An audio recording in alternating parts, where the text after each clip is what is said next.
তিন জায়গায় প্রয়োজনে মিথ্যা বলা যায়।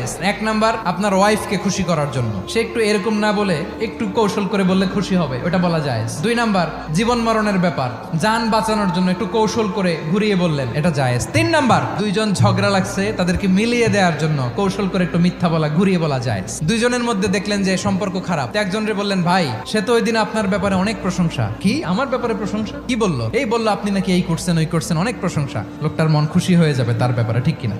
আবার তার সাথে যার ঝগড়া, ওরে যে বলুন, ভাই ওই দিন তো সে আপনার অনেক অ্যাপ্রিসিয়েশন করলো, অনেক, সে তো অবাক, কি রে বলে কি? এই যে দুইজনের ব্যাপারে দুইজনের একটু ভালো ভালো কথা বলে দিচ্ছেন, একদিন দেখবেন রাস্তা দিয়ে হাঁটার সময় একে অপরকে সালাম দিয়ে ফেলছে, সালাম দিয়ে বুকে জড়ায় ধরছে, আছে না নাই? আবার মিলমিশ হয়ে গেছে। কিন্তু আমাদের স্বভাব হইলো, দুই প্রতিবেশী যদি একসাথে বসে একসাথে হাঁটে, দূর থেকে দেখলে আমাদের জলে, আছে না নাই? ঘটনা কি? এই দুইটার মধ্যে এত মিল কে? এই দুইটার মধ্যে গিরিঙ্গি লাগানো যায় কিভাবে? আল্লাহর কাছে তওবা করেন, এই মানসিকতার যেন আমরা না হয়, আমরা মিলিয়ে দিব।